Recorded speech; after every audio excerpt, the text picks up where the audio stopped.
కొంతమంది చిల్లర ముండలకు వాళ్ళ అవసరం తీరిపోయిందంటే వాళ్ళు మాట్లాడే విధానం కూడా మారిపోతుంది.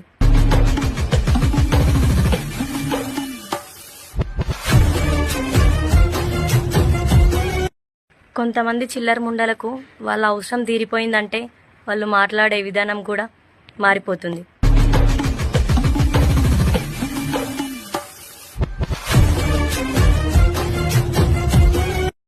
కొంతమంది చిల్లర ముండలకు వాళ్ళ అవసరం తీరిపోయిందంటే వాళ్ళు మాట్లాడే విధానం కూడా మారిపోతుంది.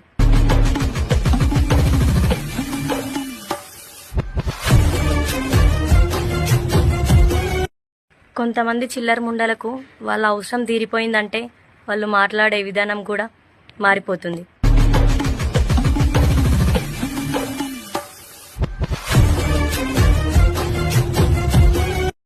కొంతమంది చిల్లర ముండలకు వాళ్ళ అవసరం తీరిపోయిందంటే వాళ్ళు మాట్లాడే విధానం కూడా మారిపోతుంది.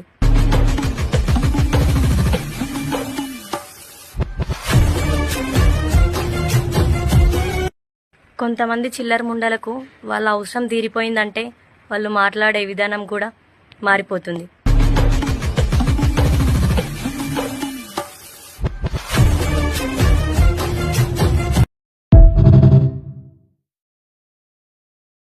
ఒక మగవాడి మనసు విరిగితే ఎలా ఉంటుందో తెలుసా? వాడు నీతో నార్మల్ గా మాట్లాడుతున్నంత సేపు అంతా బాగుందని అర్థం. ఫైట్స్ చేస్తున్నాడంటే అంతా బాగుందని అర్థం. అది చేయొద్దు, ఇది చేయొద్దు, వాళ్ళతో వీళ్ళతో మాట్లాడద్దు అంటున్నాడంటే అంతా బాగుందని అర్థం. ఒకవేళ వాడు నీ ముందు కన్నీళ్లు పెట్టుకున్నాడా, all of the sudden silent అయిపోయాడా, అయితే నీకు అర్థం అయిపోవాలి ఏదో బాధ వాడికి లోపల నుంచి తినేస్తుందని అర్థం. ఏదో చాలా హర్ట్ చేస్తుందని అర్థం. సో వాడు లాస్ట్ ఫేజ్ లో ఉన్నాడని అర్థం. ప్రేమలో ఉన్నప్పుడు తిడతాడు, గొడవ పడతాడు, ఆర్గ్యూ చేస్తాడు, పొజెసివ్ అవుతాడు. కానీ ఒకసారి వాడికి అవన్నీ వేస్ట్ అనిపించాక టోటల్ గా సైలెంట్ అయిపోతాడు. ఎందుకంటే వాడికి తెలుసు వాడు అన్ని బాగు చేసే ప్రయత్నం చేశాడని, ఏం చేసినా కొందరు మారరని. అందుకే వాడు టోటల్ గా సైలెంట్ అయిపోతాడు. అప్పుడు నువ్వు అర్థం చేసుకోవాలి నువ్వు ఒక మంచి వ్యక్తిని కోల్పోయావని.